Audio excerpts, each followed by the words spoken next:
Hello and welcome to The Thing About Golf, Golf Australia magazine's continuing search for an answer to that unanswerable question: why do people get hooked on this infuriating game? My name's Rod Murray, and as regular listeners know, I'm your guide on these journeys into the psyche of golfers, those people for whom the game is more than just recreation or a way to get away from the stresses of daily life, but has become instead an integral part of their very being. If you're listening to this podcast, it may well be that you fall into this category yourself. But fear not, you are not alone. The affliction of golf doesn't play favourites. It affects in equal measure, if not number, men and women, young and old, the talented and the truly hopeless. And while it may manifest in different ways for different individuals, the core sickness is the same: an inability to stop thinking about golf. Now, just as golf doesn't play favourites by gender or age, it also doesn't discriminate by geography. From Argentina to Australia and America to South Africa, the game is truly an international one. It's this last part of the world that we'll travel to today when we meet one of South Africa's favourite golfing sons. Dale Hayes doesn't have the profile or resume of Gary Player and Ernie Els, but anybody who's watched the swing of European Tour events that passes through South Africa in the early part of every year will be more than familiar with his voice. What many, me included, might not know is just what a phenom Hayes was considered as a teenager. In 1971, he became the youngest winner in European Tour history when he captured the Spanish Open at just 18 years and 290 days old. Remarkably, that record stood for 38 years, though, sadly in many ways, Hayes' own playing career had a lifespan of just a decade. What happened in those 10 years between the euphoria of that victory and Hayes returning to his homeland to run the family golf course? Well, apartheid for one, and a bunch of other stuff as well, which I hope you find as interesting to listen to as I did in this chat with Dale Hayes. It's terrific to be hearing your voice. Obviously I follow you on the social media, so it's good to hear your voice. You are in the minority, but it's good that there's a few of you out there, Dale. So thank you for doing that. The podcast is called The Thing About Golf, and it's an interesting question to ponder, I guess, particularly for somebody who's been in and around the game at so many different levels as you have. So I'm going to ask you, I've changed the question a little bit. I'm going to ask you to finish this sentence for me. For Dale Hayes, the thing about golf is... Everybody can play it. You can play it in the most beautiful places, and you can play it with the nicest people. It's when I ask that question, particularly of professionals, it always strikes me that, and I've had a range of different answers from the extraordinarily deep to the very simple, but for people who've been around the game their whole lives, I imagine the thing about golf changes over time from when you first take it up to then playing on the world stage as you did, and we'll discuss some of your feats in international golf over time. The thing about golf, I assume, changes during all of those periods. Absolutely. I grew up on a golf course because my father was the head professional at a golf club. So I grew up right on the fourth tee of our golf course.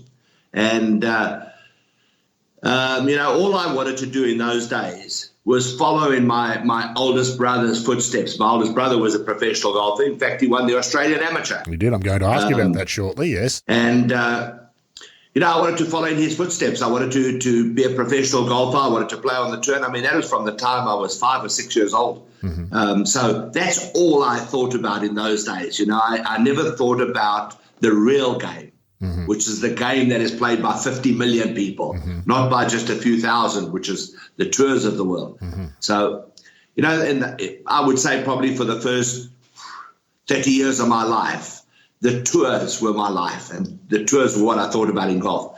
But, always, because I grew up at a golf course, I always had a soft spot for the other side of golf. Mm-hmm. And, certainly for the last close to 40 years, that has been my life, is the other side of golf.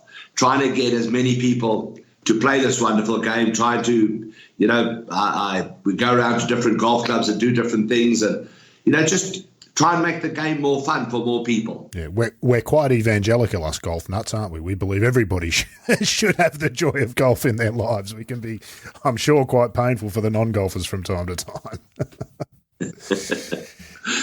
Dale, I want to, as I do, this is how I do my research.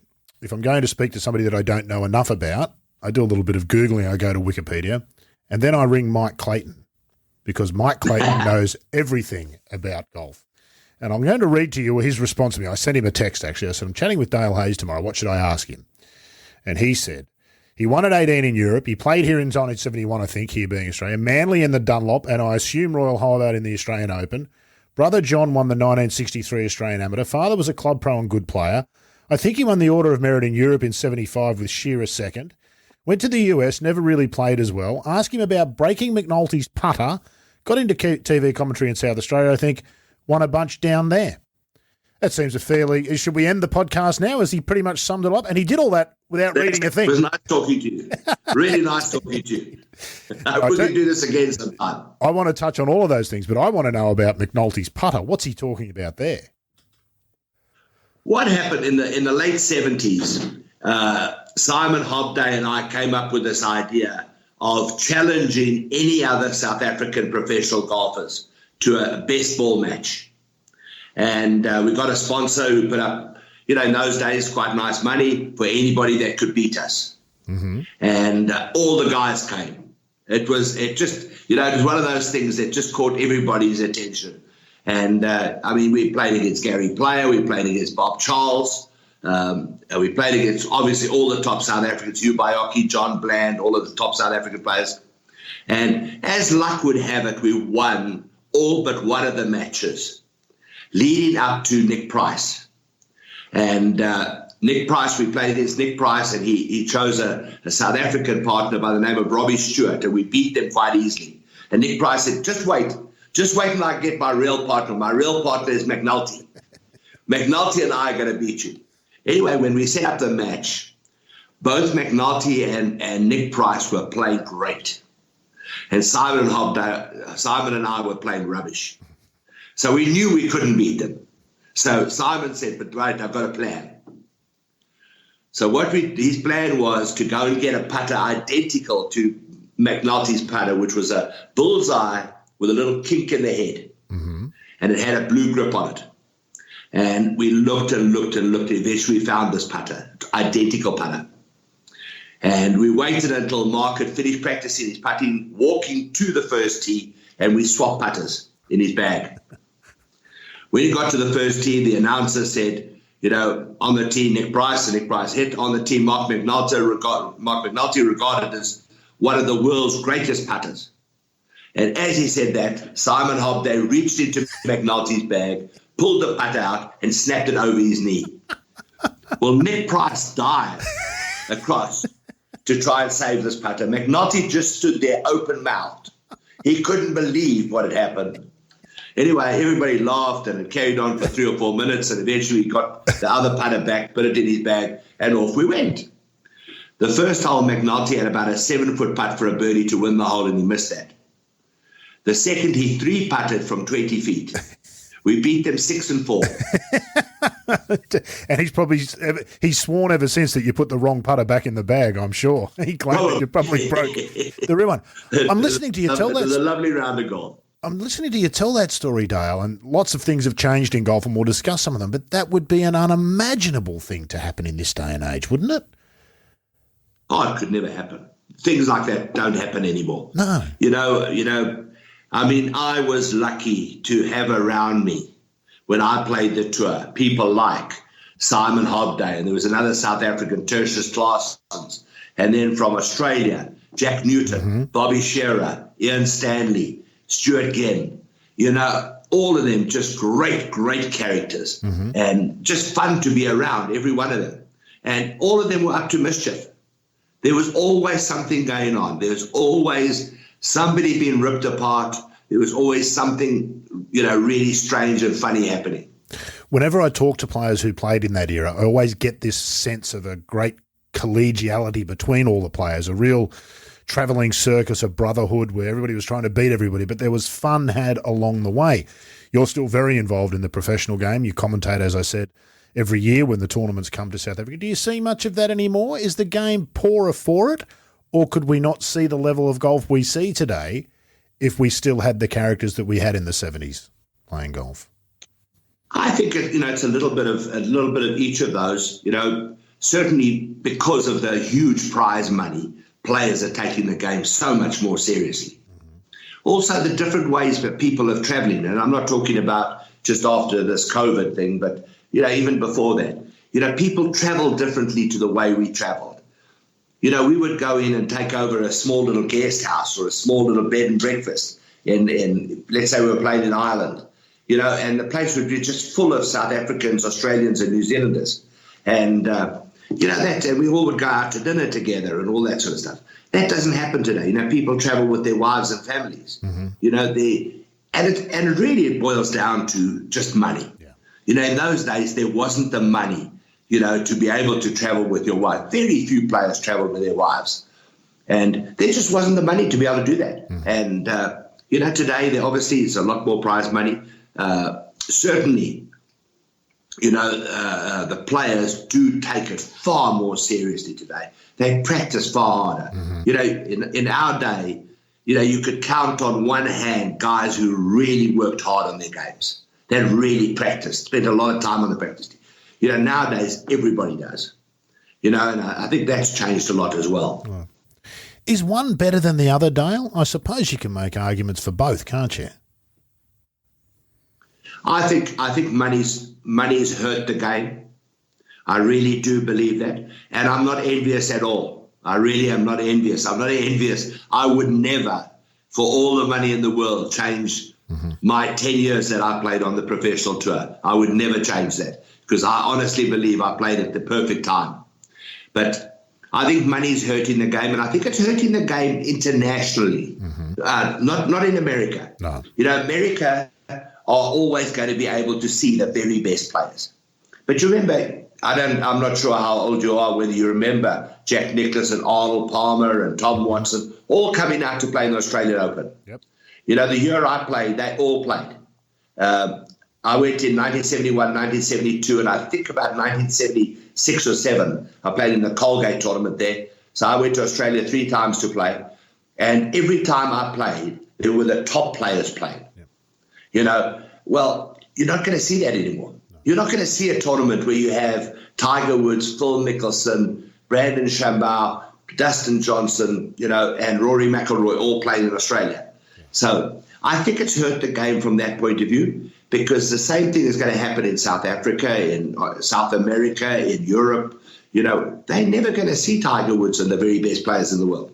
And I think that's sad for me. That really is sad, because there's nothing quite like seeing them live. Oh, no. It's great. Television's great. Oh. But seeing those players live, seeing that strike and the difference and the noise the ball makes sound from certain players. That's right, yeah. It's hard. I don't think a lot of people understand, but you can hear the difference between Tiger Woods hitting a shot and you've talked yourself into a corner, haven't you? That's right.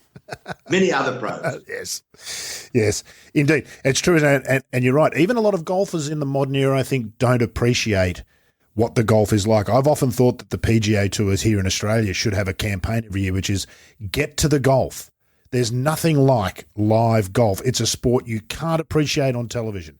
And it's why I think week in and week out, those who watch the golf are golfers, because the picture doesn't really tell the story, but they understand the challenges the players are facing. A non-golfer can't. All the putts look the same on TV. If you didn't play golf, they'd all look the same, wouldn't they? Fast downhill 3-foot left to righters look the same as uphill 3-foot right to lefters, and we know the difference between those two.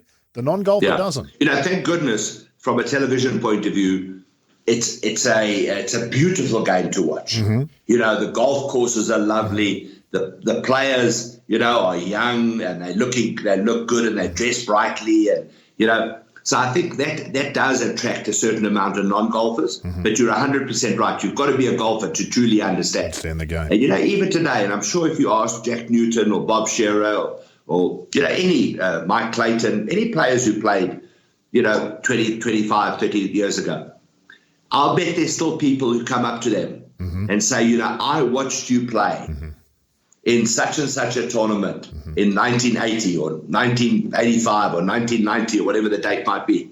And, that for me is what we're losing now. We have tournaments here in South Africa, and I mean, we have 1,000 people going out to watch. It was so sad. We had the last time that Greg Norman came to South Africa. He played at Houghton Golf Club, famous golf club in Johannesburg, and we had the television area that was near the 14th hole, and I walked down from the television area because he was playing the 14th, and I wasn't on at the time, so I walked down and I stood on the side of the fairway watching him, and there were 45 people watching. Wow. And he was the number one golfer in the world at that time. It's awful, isn't it? 45 people live. Okay, it was a morning. He had a morning tea of time. So, it was early-ish in the morning, but still, it was disgusting. Yeah, that's really quite sad. It feels like, you're right, television does a lot for the game, but the game we see on television looks so green, so bright green, and is such a visual medium. What impact do you think that has had on golf and golfers' attitudes towards golf courses? I imagine when you grew up, golf courses were not as well conditioned as we've come to expect in the modern era, and I wonder whether the game's better for that and the role that television's played in that. Well, we own a golf course, our family. We own the same golf course that my father worked at 80 years ago. Wow. So we've been involved in a golf course for 80 years, the same golf course. And, so this question is actually very close to my heart because, on one hand, I work for television. On the other hand, we own a golf course. Mm-hmm. And you see Augusta National and you see Muirfield Village next week. Yep. And Muirfield Village will be spectacular. Mm-hmm. I mean, that golf course is as good in terms of condition as Augusta National. And, it's just not possible to get a normal members club in that kind of condition. If you've got a golf club like Augusta National where they've got all kinds of money, or you've got a golf club like certain golf clubs in Britain where they've got all kinds of money, yes, it might be possible to do. But a normal golf club, you could never spend that kind of money. You'd never have that available to get a golf course in that kind of condition week in and week out. What also members, the average golfer doesn't realize is that before a big tournament like that takes place, at many of those golf courses, they close them for 2 or 3 or 4 weeks to get them in that kind of condition. Now, again, you couldn't expect members to do that. No. You couldn't expect members not to play on the golf course where they pay to be a member and say, listen, we're closing it for a month because we're getting it ready for the pros. Yeah. I mean, you'd have a riot on your hands, I'm sure. So, indeed. There are a couple of factors there, but the biggest factor is that somehow we've got to get through to members that, golf course doesn't have to be perfect to have fun on it. Mm-hmm. It really doesn't. I mean, golf was never, Bob Rotella said, a game of perfect. Mm-hmm. You're going to get bad lies. I mean, I would never forget my father telling me he grew up at a golf course when he first started in Cape Town called Royal Cape, the oldest golf course in South Africa. And he said, if you were to drive on a fairway and you landed on grass, he said, you got excited. You could play the next sort of grass. Most of the time, your ball was on sort of the sandy lie. And that's the way they played. And you never touched the ball. You never, improved your lie or anything on the fairways. Well, here in South Africa, we have a tremendous problem of improving your lie. Oh. Because golfers want to get off a perfect lie all the time. So really? A lot of golf courses here, week in, week out, year in, year out, have improved lies on their fairways. And that's allowed? It's allowed. In fact, it's become such a problem in our country that the R&A has actually written a letter to the South African Golf Union to say you've got to stop it. You've got to stop this. Yeah. Clubs now are sort of putting their foot down and trying to stop it, but the members are up in arms. They want to play off perfect lies all the time. Goodness me. It's not golf, though, is it, Dale? And Mike Clayton is one who says this all the time. He's been a member at Metropolitan in Victoria, which you may have played down in Melbourne. It's probably one of the 5 best-conditioned golf courses in the world. And as he says quite rightly, he hasn't had a bad lie for 40 years. But that's not a good thing because bad lies sort the better players from the rest. When you reach your golf ball and you're playing your second shot into a green at a par 4, let's say, And you've got to take a few things into account. You stand there and you look at how the distance. Is it an uphill shot? Is it a downhill shot? Is there any wind? And then you should take into account the lie of the golf ball. You know, that is one of the factors that should be taken into account. Well, we've just taken that out of the equation. Goodness me. Because every lie is perfect. And the trouble is on the tours, they expect every lie to be perfect. Don't dare let it be a little piece of mud on the golf ball or anything like that. Wow. You know, we'll have to have improved lies because there's mud on the ball. You know, it's crazy. I would like to see a golf tournament played where you stand on the first tee, you carry your own clubs, you have no distance markers, and you play golf, and you've got to be finished in 3 hours. Oh, Dale. And you don't touch your ball once unless you lose it. You have been following me on social media, haven't you? You're a grumpy old man in my own mould. This is fantastic. This is what we want. I am a grumpy old man. And there's nothing wrong with it. People often say that, you know, oh, we need to get with the times and golf should evolve like other sports. It's a different contest to most sports, golf, isn't it? Because the course is integral. It's not often that the playing field is integral to the competition. Football pitches around the world are the same size. The dimensions are the same. Cricket is fairly close.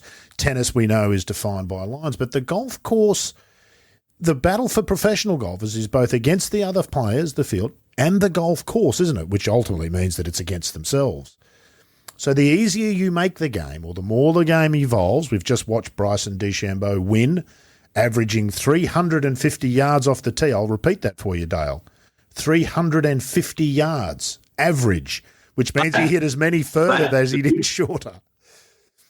The reason he won wasn't because of the 350-yard drives. No. It was because he had less putts than everybody else. He did. But I think we all know that golf is a multi-dimensional, multi-skilled game. If one part of the game becomes too important, and the focus on driving distance is certainly, I think many of us would say that, it changes the nature of the rest of the game, doesn't it? So you could make the case that he had less putts because he had shorter second shots because he hit it so far off the tee. I don't want to get into a discussion about Bryson, but the general direction of the game, as someone who's been around it for a long time at all levels, what's your take on the modern game? They have to do something about the golf ball. They have to. They have to do something about the golf ball, and they have to do something about the driver heads.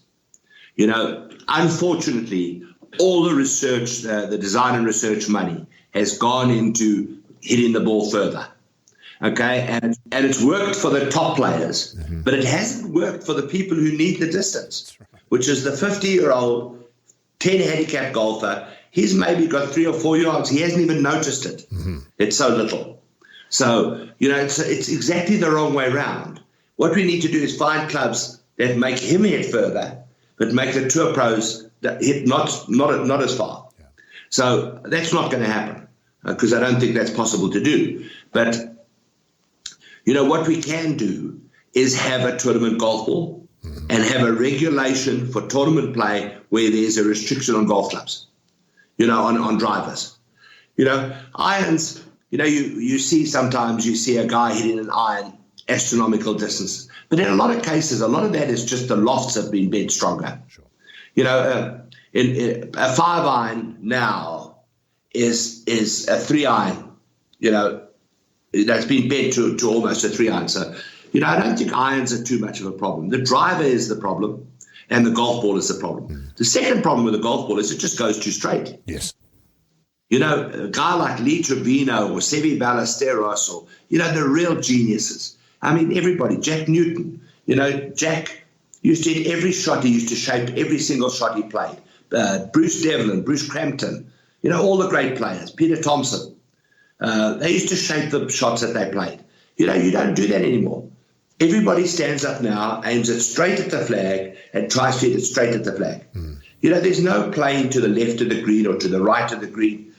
One of the guys that commentates with me is an 88-year-old man. His name is Dennis Hutchinson. You don't need to tell me. And you recognize his voice. Oh, yeah. He's got that lovely whiskey, that whiskey voice. And Dennis Hutchinson still talks about a particular hole that Lee Trevino played here in South Africa. We hit a drive and a forward. And he said that forward was a thing of beauty because he started it out for the left of the green with a cut. and it pitched on the middle of the green, and because of the cut, it ran towards the flag. Today, that hole is a drive and a wedge. Yeah. That same hole they hit in a wedge for their second shots now. So, the game has been, really hurt badly by that distance. And there are so many golf courses, I'm sure in Australia it's the same thing. Mm-hmm. There's so many golf courses that you will not be able to play tournaments on. No, that's right. And I always make this point when we have this discussion, Dale. This is not a criticism of the players. They are wonderfully skilled and very hard-working, and they are answering brilliantly the questions that the game is asking of them. What we need to change is the questions, and then we'll see different answers. And then the game. Let's not go down there because we could talk about that for hours. You mentioned it earlier. Actually, first I want to get your thoughts. You said to me before we started recording, you must ask me about Newt. I assume you mean Jack Newton, so I'm guessing that you must have had some times with Jack over the years, one of our great Australian players, obviously, Jack Newton, and one of our great Australian contributors to the game, commentated here like yourself for many years on television. What are your memories of Jack Newton? Why did you specifically want me to ask you about him? Well, I won a couple of tournaments in South Africa, amateur tournaments, when I was 16 years old. And a great South African golf benefactor sat down with my mother and tried to convince my mother that I should leave school and go and play on the amateur circuit in Britain. And my mother wouldn't have it. She said, we've sent him to private school. He's going to finish his schooling. And eventually this guy won the argument because he said to my mother, he said, listen, Glenn, that was her name. He said, listen, Glenn, even if he stays at school for another 10 years, he's never going to be clever. So 3 months later, I was playing on the amateur golf circuit in Europe. And Jack Newton was there. Mm-hmm. Jack Newton arrived to play. So I met Jack Newton when I was 16 years old. And we played in tournaments like the British Amateur, and then we went to France and played in the French Open. And then we spent 2 weeks sharing a room in Germany. Good Lord. At the German Amateur and the German Open.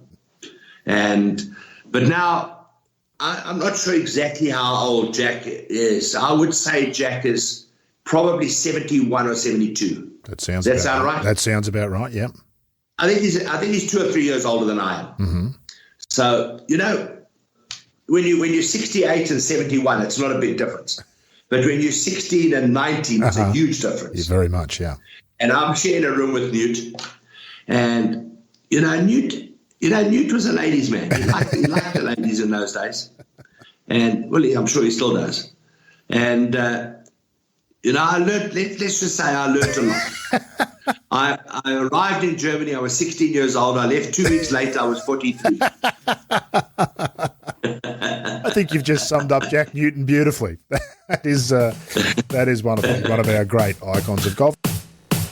Just to butt in quickly for a moment, folks, I hope you're enjoying our discussion with Dale Hayes. And if you are, I just wanted to remind you that if you haven't already done so, there's an entire back catalogue of the thing about golf to be enjoyed at either the Golf Australia website or through your podcast app.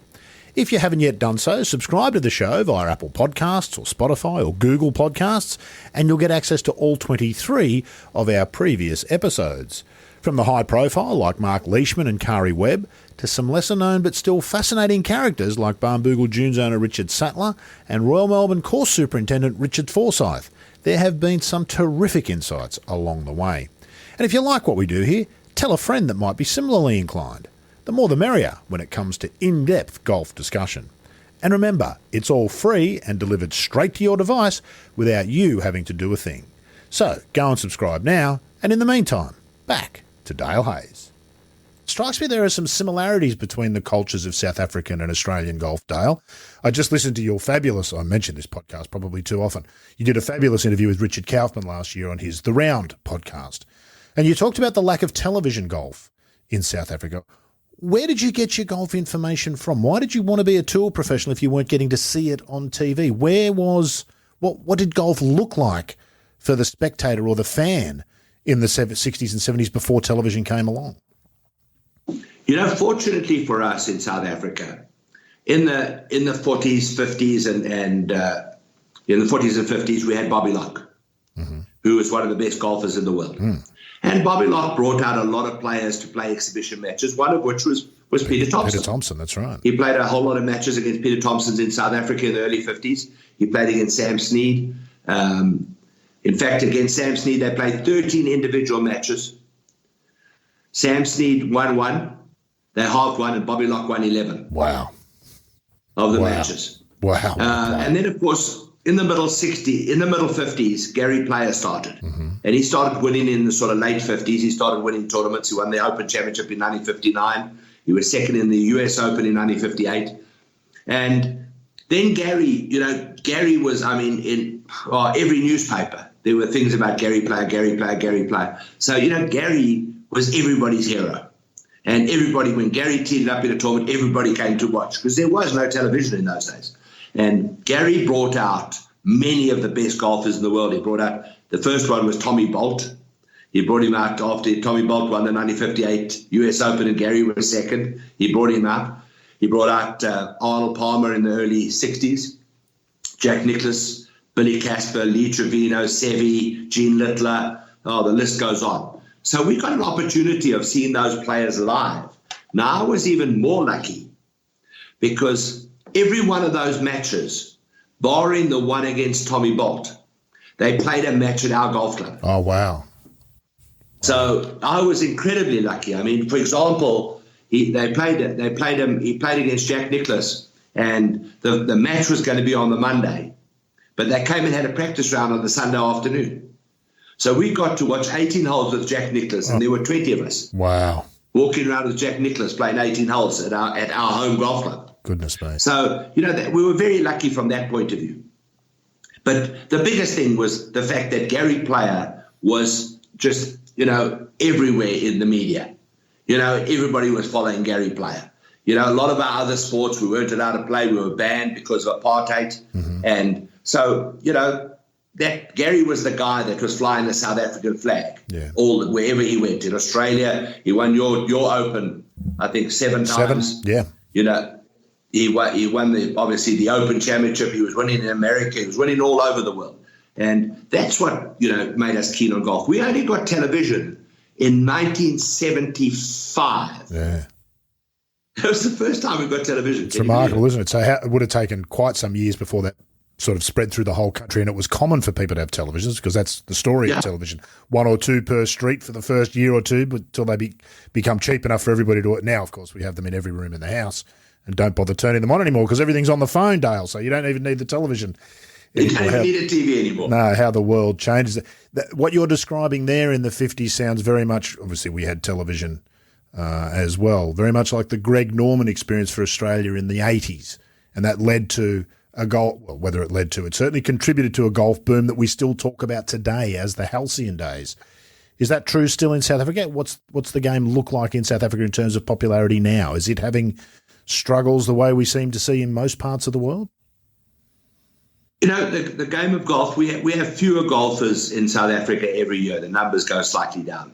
And that's because we've had a lot of people emigrating out of the country. And you've seen the benefit of that in Australia because I think many South Africans emigrate to Australia, some to New Zealand and elsewhere in the world. So a lot of people have emigrated out of South Africa.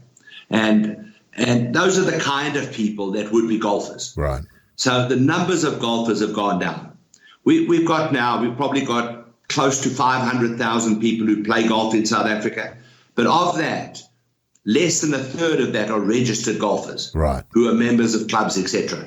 So, the numbers are fairly small, which, also makes it interesting because, with 140, 150,000 registered golfers, we're still able to produce really, really good players. And, we've consistently done that for 50 years. Yeah.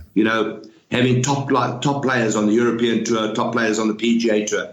It's quite incredible how many good players we produce out of such a small number. Like Australia, I feel like you punch above your weight in terms of professional golf. So you only got to reel off the names: Els, Goosen, Westhuizen, Schwartzel. That's just in the last sort of 15 or 20 years. And every generation has a smattering of fabulous South African golfers, of which you were one, and I wanted to talk to you about this. You mentioned earlier your professional golf career was quite short in terms of professional golf careers, about 10 years. I think by about the age of 28, you'd retired. Is that right? Yeah. Yeah, I played for 10 years. I read somewhere that Bobby Jones retired at 28. He did. I was going to ask you about that. So. I thought that was a good idea. What I forgot, I didn't read the rest of the article where he just won the Grand Slam and he had 2 degrees and all those kind of good things. I didn't finish the article, unfortunately. No, when I retired, it was when the apartheid thing was really getting very, very hot, and we were starting to be banned as South Africans from a lot of different countries. What sort of era, Dale? Places like Sweden and Japan. What sort of years are we talking here, Dale, for those who might not remember? In the early 80s. Early 80s, yeah. 1980, 1981. Hugh Bioki and I we played in the World Cup of Golf in 1979 in Greece. And in the previous few years, Bobby Cole and I won the World Cup, and Bobby Cole, a couple of years later, I finished second in the individual, and Bobby Cole won the individual. So we'd done quite well in the World Cup, and Gary played, Harold Henning had won it. So it was kind of an important event for South Africans. It was one of the few kind of international team events that South Africans could play in. So it was a big event for us. And we went to Greece and we played in the Pro-Am. And then I went to practice. Hugh Bioki went into town to do some shopping. And they came and told me that we couldn't play in the tournament because the African League of Nations had decided that they would all not go to the Olympics if they allowed South Africa to play in the World Cup. Wow. And so when Hugh Bioki got back, I had to tell him that. Of course, he thought I was joking. It took me about half an hour to convince him that I was telling the truth. But we had to withdraw from that World Cup. And that was the start of it for me. Not being able to play in that, and then not being able to go to certain different countries that we had played in and we were now not allowed to play in. And I was kind of going, do I really need this kind of stuff and everything like that? And that's where I sort of got the interest for other aspects of the game of golf. It was in the early 80s. And so I got involved in other things. Yeah, because, of course, Gary Player, we know, dealt with a lot of that during that time. But what was your own personal feelings at the time, Dale? And as time's gone on, have you reflected back? I suppose it would be easy to look back and say you were kind of caught in the crossfire of something bigger, which was a noble purpose, but you've kind of been sacrificed through no fault of your own at the altar along the way. Does that make some sense, what I'm suggesting? Absolutely right. You feel as a sportsman, you feel kind of hard done by because all you want to do is play your sport. Now, whether you're a rugby player or a cricketer, because they were far worse off than we were. At least we could play. Yeah. A lot of those guys, a guy like Barry Richards, had to move to Australia to play top-class cricket. He couldn't play in South Africa. So, we were better off than a lot of people. But you felt like you were being sacrificed. You felt like you were being picked on. And, for a lot of us, we spent very little time in South Africa. A lot of us were too young to know anything about politics. Okay? Certainly, I do take the point where, if you live in a country, you have to be, kind of responsible for what happens in that country in a way. And yes, I was responsible. Absolutely. And what was happening in South Africa when I look back on it was absolutely and totally wrong. No question about that. It was a terrible thing that was happening in South Africa. But, to sort of say that by not allowing me to play golf somewhere was going to change it was hard for us to understand. Sure. However, in the long run, it went a long way to changing things. Yeah. Because, I mean, big sport in South Africa is rugby. Yes. And because we couldn't play rugby, a lot of the people were saying, listen, we've got to do something to change this. We want to see our best rugby players playing against Australia, playing against the All Blacks in New Zealand, playing against England. So, I can't say that it wasn't successful. No. Because in a lot of respects it was. Let's move away from that. That 10-year career, that 10-year professional career, and indeed the time leading up to it, you were quite a special player. You were one of those who, from the outside, the career looks a bit streaky, but some of the achievements are extraordinary. I think you won your first tournament as a professional. You won your first tournament on the European Tour as a professional. What are your memories of your younger years, and I know you reflected on this with Richard Kaufman about perhaps not realising how much talent you had at the time, but how do you recall that unfolding? And the secondary question is about early success and perhaps the dangers of that, which we often overlook. Well, if I look back now, the biggest mistake I made was that I turned professional too early. Mm-hmm. Not that I want to give back the Spanish Open that I won. Okay? Oh, yeah, 18. You held that record for 20, 30 years, did you not? Something like that, yeah. It was probably about 30-something years, yeah. But, if I'd waited a couple more years, those years between 18 and 20, mm-hmm. Make a big difference. And, for example, Jack was so much more mature than I was, and those 2 or 3 years that he was older than me made a huge difference. Yeah. And, golf, when I was young, it came very easily. Mm-hmm. I played a lot, I practiced a lot, I took the game seriously. Obviously, I had talent. But, I knew I also, and I thank my father for this, I knew how to get around a golf course efficiently. I didn't do anything especially well. I wasn't like people would say that I'd be remembered as a great driver or a great iron player or a great anything. I just was able to get around the golf course very efficiently. And, because of that, when I came out on the European tour and the South African tour in those early days, I won tournaments straight away. I won my very first, as you say, the very first tournament I ever played in. As a professional, I won. And then I went over 3 months later, I went to Europe and played the Spanish Open and won that. So, it was crazy. When I led the Order of Merit, I was 22 and 23 years old, leading the Order of Merit in Europe. So, it was crazy how much success I had at an early age. And I think that spoiled me. And, when I went to America, I spent 2 years on the PGA Tour in America. And just the fact that I wasn't always in one of the last groups, I got down in the dumps and, sulked. Uh-huh. I didn't like not to be in contention on a regular basis. Mm-hmm. I like, if I was going to play on the professional tour, I wanted to be in contention. I didn't want to be kind of a 40th place finisher. And it's often said youth being wasted on the young. Is that an example of that in some ways? The world must have looked like such a simple place to you, and you must have known everything. You were succeeding at everything. It all came so easily. You must have wondered what was wrong with everybody else. No, it was, listen, it was an unbelievable experience to be able to travel around the world. I couldn't rent a motor car. Wow. It's incredible. I had to go and travel with somebody who could rent a car because I wasn't old enough. Wow. Goodness me. I recall Matteo Manacero winning a car for a hole-in-one one year, 2 years before he would ever be able to drive it.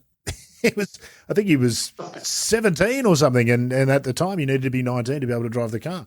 Quite remarkable. What did you learn from those things?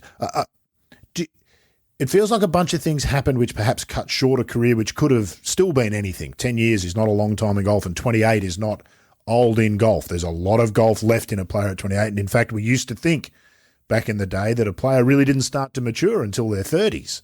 So you were probably on the cusp of perhaps the best years of your career. What do you sort of think about that in hindsight?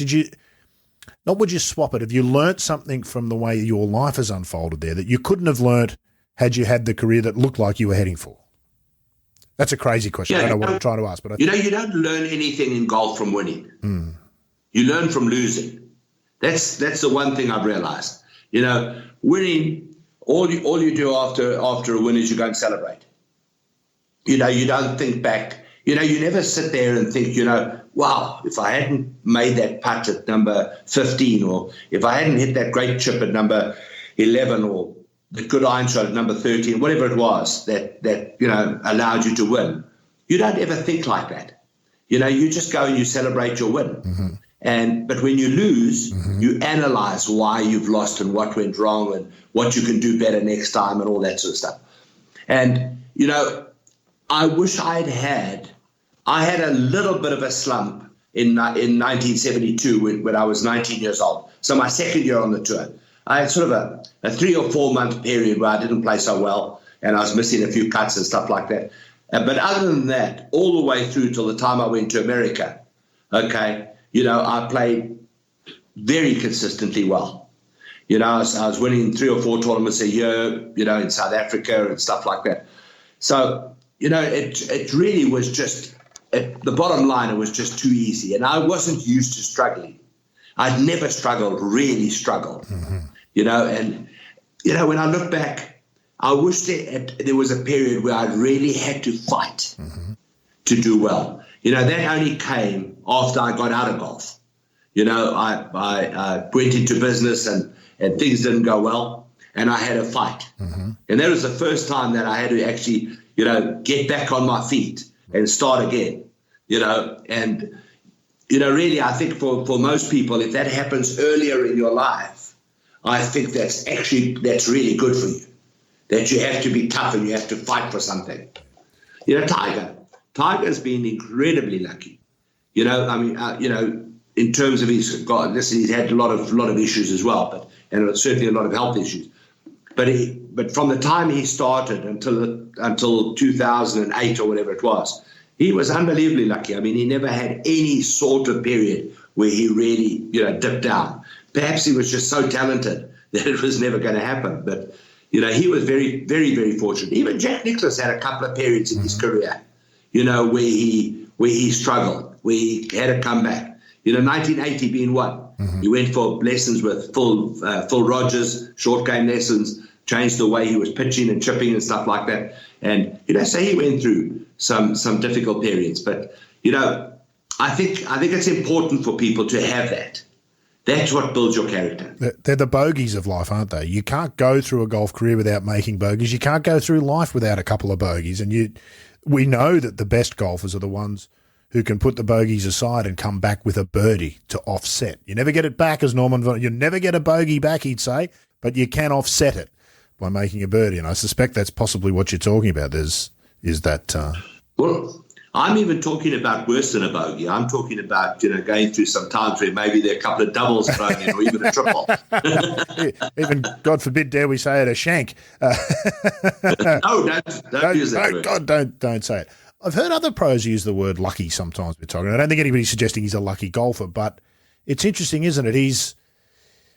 He might be the most interesting and intriguing golfer, I think, almost perhaps ever, because he's been so good for so long. It's quite extraordinary, isn't it? For the best part of 15 years, Dale. My mum's not a particular golf fan. She loves Tiger. I can recall periods of a couple of years where when Tiger would finish second or third, she would say to me, "Oh, what's wrong with Tiger?" That's just second or third in a golf tournament. There's nothing wrong with anybody. There was that period Brian Lara would make 100 every time he went out to bat. And if he didn't, people would say, "What's wrong?" Tiger reached that in golf, and I don't think anybody else has ever done that, have they? I think there's no question that Tiger has played the best golf that's ever been played. Yes. I don't think anybody would argue that. Whether he's the greatest golfer of all time, that's a different question, because, I think there you've got to look at actual stats and the number of wins, which puts Jack Nicklaus ahead of him at the moment. But, I don't think there's any doubt that he's played the best golf. I mean, I don't think Nicklaus, and I think Nicklaus would be the first one to say to you that Tiger Woods could do most things better than he could do them. He had one weak point, in my opinion, was his driving. He didn't drive the ball. If he could have driven the ball like Rory, or in fact even like Greg Norman. Yeah. If he had Greg Norman's driving, he would have won 30 majors by now. Yeah. No question about it. But not everybody gets given everything. No. And Jack Nicklaus. And I don't know whether you recall this, but Jack Nicklaus in 1997, when he won that Masters, was it 97, 98, 98? 97. Jack Nicklaus said, this guy will go on to win 10 Masters tournaments, okay? But a lot depends on his health and his marriage. Yeah. And how right he was. Yeah, absolutely. Wasn't it incredible? Yeah, absolutely. Absolutely. We've seen jaw-dropping golf from Tiger, haven't we, that have made other good players, really good players, great players, stop and say, wow, That's pretty special. I mean, most professional golfers have seen pretty much everything, but most of them will tell you they've seen Tiger do something that they didn't think was doable. And that's a really rare, special talent. And combined with a work ethic, Dale, which is pretty impressive as well, I would think. To go through what he's gone through and still be at it after everything Absolutely. is staggering. I think that, his father said to somebody, he said, Tiger's changed the tour because he's made everybody work a lot harder. Mm-hmm. He says, and they're all working a lot harder, and they're working as hard as Tiger used to work, but Tiger's working harder than that now. Yeah, incredible, isn't it? And I think Tiger, not only on his golf, on his body, I think Tiger is very, one-dimensional in those sort of things that he, when he sets his mind to something, he goes out and does it at 150%. Whereas, Jack Nicklaus, as Chichi Rodriguez once said, Jack Nicklaus, he hunts, he fishes, he plays tennis, and he wins golf championships. Yeah. He's a legend in his spare time. That's the difference. Right there is the difference. It's a delightful one, isn't it? He had 5 kids, Jack, and about 1,000 grandkids and great-grandkids these days. He's certainly done the family thing along the way. Who've been the players, Dale, and you've been up close to all of them, both through your playing career and through your TV career. Who have been the players that have made you stop and think, wow? Well, Nicholas, absolutely. Funny enough, I played the first 2 rounds with him at Manly. Mm-hmm. And he shot 62 in the first round. Mm-hmm. I shot 72. I thought I shot 100. I promise you. I walked off the golf course. I was so despondent.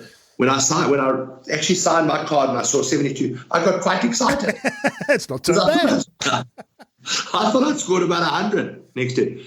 So, I played with him there. I played the first 2 rounds with him at Manly, and I played the first 2 rounds with him at the Open at Muirfield, when Trevino won. Mm-hmm. And so, I was fortunate to see Nicholas, up close. Mm-hmm. When he was the greatest golfer in the world. And he was phenomenal. His ability to concentrate was quite incredible. You could see, when he got near a shot, he switched off completely. And his ability, Tiger's the same. Gary Player was the same. All the great players, all the really, really great players were able to do that. And, Nicholas was phenomenal from that point of view. So Nicholas, certainly. Trevino was wonderful. Trevino, he had his own way of doing it. He was completely different to anybody else. And, he was beautiful to watch. He just played such wonderful golf shots. And he had such great feel, for the game. And then, somebody who people don't talk about today is Johnny Miller. Mm-hmm. Johnny Miller in the middle 70s. Was a phenomenal player. He was winning, he was winning tournaments in the desert in America, in Arizona and stuff like that. He was winning them by 10 and 12 and 13 shots consistently. Yeah. He won a few of them like that, not just one, and he was incredible for a few years. He really was. He was certainly the best middle and short iron player I ever saw. I mean, he was, Harvey Pennick said, take dead aim. That was Johnny Miller. Mm-hmm. And Johnny Miller once said, he said, sometimes I put a 9-iron in my hand or a wedge in my hand. And he started looking and he said, if I could pitch this 3 foot past the hole with a touch of draw and it spins left, I could actually hold this. Wow. Now, that is unbelievable. That's extraordinary. But that's the thought process that he had at that time. He was phenomenal. He was a phenomenal player. Tom Weiskopf was a wonderful player. He had a beautiful golf swing. Tom Weiskopf, for me, was a little bit like Ernie Els. Uh-huh. Ernie Els coming up against Tiger. Yep. Tom Weiskopf came up against Nicholas. Yes. And Ernie's done a lot better than Tom Weiskopf did. But, I think Tom Weiskopf would have won many, many, many more tournaments had it not been for Jack Nicklaus. And then, of course, later, Seve's golf, actually, his best golf was played after I stopped. But I played with Seve in 1974. One of the first tour that he ever played was here in South Africa. He came and played on the Sunshine Tour. Oh, really? I didn't know that. With his brother Manuel. Mm-hmm. And I played the last round of a tournament with him. And as we walked off the 18th green, Manuel said to me, he said, my brother, good, are you going to be a champion? And I had to agree. He was phenomenal. He was 18 years old, and I promise you, he was absolutely phenomenal. And Sevi, people use he was a good friend. I probably wasn't a good friend of mine, but I knew him well. I played a lot of golf with him. Mm-hmm. In 1975, 1978 and 9, when 1978 I was second on the European Tour and he was first. So we got drawn together a lot. And Sevi, he was a wonderful guy with other players. He wasn't so wonderful with the establishment. No. He didn't like to be bossed around. No. But Sevi was wonderful to the other players. He really was. If he could help you, he would. And he would show you how he did things and stuff like that. And Sevi was a genius. Yeah. He really was. He was, wow, I'm so lucky that I got to see him because he was special. Clates says the other players adored him, which I've always thought was a very interesting word. Do you see what he's saying? Would you agree with that? Absolutely. Tony Johnston and I talk about it often. And Tony, I promise you, he gets this look in his eyes. Yeah. He doesn't even get when he looks at his wife. But really, no, I would say that. And he was really a nice guy. Yeah. He really was. He would stop, he would chat to players who weren't even in the same class as him. Yeah. You would never see Tiger doing that. You'd never see Nick Faldo doing that or players like that do. He would take the time to stop, and if you asked him a question, he'd try and help you. He'd go and show different players how to chip and play trap shots and stuff like that. Yeah. He was a terrific guy. He really was. As I say, he felt hard done by the establishment. Mm-hmm. I suppose coming from a country where golf wasn't that popular and that recognized, he didn't get a lot of the credit that he felt he was due. Mm-hmm. And a very similar thing in South Africa with Gary Player. We never saw Gary Player ever win a major championship on television. Wow, that's staggering. So, Gary is not as adored in South Africa as he is, like in Australia. And elsewhere. Gary goes to Australia, people love him. Absolutely. If he goes to America, they love him. Yeah. South Africa, he doesn't get that credit. It's a funny or the credit that he deserves. Yeah, funny. Well, the other thing that Clate says, just to take a quick detour, is that according to Sevi's brothers, Sevi's best golf was played when he was about 15 or 16. They would say to Clates, you should have seen him then. He could really play then. Much better than now. And we know what we saw from him. So, well, I saw him when he was 17. Okay. He played in his very first tournament that I can remember. He might have played a Spanish Open before that. I'm not sure about that. But he played an Italian Open at 17, in Venice. Mm-hmm. And Peter Rustaus won, and Johnny Miller and I were second. And Sevi played. And I went to watch it. Oh, wow, okay. Because Manuel Ballesteros was a regular on the tour. Mm-hmm. And Manuel said, my young brother's playing, you must come and you must watch it. And I went and actually stood and watched him practice. And he was beautiful, eh? He had so much flair. Yeah. And he was like a ballet dancer. Yeah. He really was. And in those days, later on in his career, he started to get technical. Yeah. The worst thing that happened to Sevi Ballesteros was Nick Faldo, Sandy Lyle, and Ian Woosnam, because they were beautiful strikers of the golf ball, all of them. And Sevi wasn't. No. And Sevi watched them and wanted to start to be like them, instead of playing the way he played. And that's where guys like Bobby Locke and players like that, were so great. They never tried to change the way they played. Yeah. And I think that's very important for young people. If you've got a talent for this game, as I said earlier, you don't get given everything. But if you've got a talent for this game, work on your strong points, and get your strong points, to the highest possible level. Yeah. And you're always going to have something that you don't do quite as well as somebody else. Don't worry about it. Ironically, we're probably seeing a bit of a move back towards that, Dale. There was a period of probably the last 20 or 30 years where swings looked very similar at the top level. You think of Charles Schwartzel, Adam Scott, beautiful actions to watch, but very orthodox and hard to pick one from the other necessarily. We're now moving into a period where looks a little more like the 70s and 80s, where the swings were different. The Matthew Wolfs, and Ricky Fowler's a bit older, but he has an action that's a bit funky. Dustin Johnson with the funny wrist at the top of the swing. It seems to everything. Well, if you really want to go off the charts, absolutely. But we seem to have come almost full circle. You're with 100% right. It's interesting. Yeah, I think people are trying different things, and I think the coaches are allowing players to be more individual. They're not, they're not saying to a player, this is how you have to play the game, because there is no one way to play the game. There were so many examples of wonderful players who Jim Furyk, you don't have to go further than that, who played beautiful golf for so long with an awkward action, what looked awkward. Obviously, it felt natural to him. But, one player that I've forgotten to mention, I don't know how much he played in Australia, was Roberto Di Vicenza. Not very much. I don't know how much. Not much. Did he play in Australia? I'm guessing he would have been here at some point, but certainly you don't hear of the tournaments that he played in, no. So he was a phenomenal player. He had this action. He used to stand, he used to practice. He used to beat balls all the time. And he'd stand there and he looked like he sort of took the club back, and then he just looked like he dropped the club on the ball. It was so easy. And he looked like, he had so much time that if the club wasn't in the perfect place, he looked like he could always save it. Wow. He looked like he had that ability to be able to save it. And I get that feeling sometimes with Ernie. That Ernie, he's not quite where he is, that he actually has time to just tweak the club face open or close them, and try and save the shot. Roberto was absolutely, if Roberto could have putted, I promise you that guy would have won 500 tournaments around the world, 700 tournaments around the world.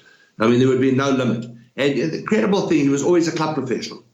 Of course, Always had a club job in Argentina. Yeah. Nobody gets everything, Dale. Nobody gets everything, as you said before. If only he could putt. If only he could drive it. If only he was a better wedge player. Who knows what might have been done. I wonder, Peter Thompson once said he saw his swing on video once and said, I don't ever want to see that again. I thought I looked like Sam Snead. That's the mental image he wanted to play with. He didn't want to see his actual swing. It feels like the video camera turned golf into a game of positions. TrackMan might have turned it back into a game of it doesn't matter what it looks like, this is the number you need to achieve. And whatever way you want to get there is fine as long as you come to that destination. It's ironic how that's worked, isn't it? It is, it's funny you mentioned the video camera. I asked Nick Price a question a while ago, a number of years ago, and I said to him, what do you think the biggest change has been in golf? Now, I know Nick has been very vocal about the golf ball and the drivers and the ball going too far. And I was waiting for him to say, the big-headed drivers and the graphite shaft. And he said the video camera. Right. He said that is the biggest change in golf since I played. Wow. He says, because now you can see your own swing. Mm-hmm. And he said you can, somebody can show you what position you need to be in. And you can go and hit 10 balls and come back and see if you've been able to get into that position. Now, David Ledbetter told me that Nick Price was the easiest person he's ever coached because he would stand there, he'd watch a few shots and he'd say, Nick, just try and get the club just a wee bit more open at the top of the backswing. And he'd watch 2 or 3 shots and Nick would get it in position. He said, that's perfect. And that would be the end of the lesson. Whereas Nick Faldo would come along and he'd say, Nick, we need to do this. And Nick said, why do we need to do this? And they'd have to go and break down every single thing and explain to Nick exactly why he wanted to do everything. And he said it was very different coaching those different players. Yeah, extraordinary.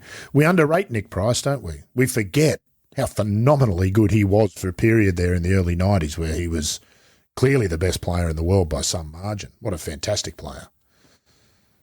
He certainly was. Nick... I was around when Nick was an amateur, although he came from Zimbabwe, not from South Africa. But I remember just before he turned professional, he'd just come out of the army, and he was contemplating turning professional. But they were kind of worried because they didn't come from a family that had a lot of money and everything like that. And I know, like many other of the South Africans at the time, we said to him, "You've got to do it." Because he was phenomenal even then. I mean, there's a 19, 20-year-old. He was a phenomenal player. And there's another case of a guy being a little bit older before he actually made the decision. Mark McNulty is another example. Mark McNulty, I think, only turned pro when he was about 24, 25, maybe even later than that. Wow. And Mark, Mark has had a fantastic career. I mean, Mark still plays in the odd senior tournament now and still does okay, even though he's retired. Yeah. But he's a phenomenal player. Yeah, indeed. Yeah, I think you're right. And talk about turning pro a little bit later. What life Nick Price had seen. Actual war. Seriously difficult and confronting life. Golf must look easier compared to those things. You'd never make that comparison, I'm sure, but internally there must be a knowledge that no putt is that scary. No, in Australia, I guess you never had national service. No. You didn't go to the army. No. Now, we did in South Africa and obviously in Zimbabwe they did. Yeah. And we did in South Africa. Right. But I'm going off the subject now. But I went to the army for 6 months. Oh, I didn't know that. There you just go. Before I turned professional. Yeah. So when I was 17 years old, I was supposed to go for 9 months. But because I was going to play, turned professional, was going to play, they allowed me to get out a little bit early. And anyway, while I was in the army, I'd been there about a month, and I got a message that the captain wanted to see me. So I was in a complete panic. I didn't know what I'd done wrong because I didn't know what I was supposed to do, and because I played golf, that's all I did.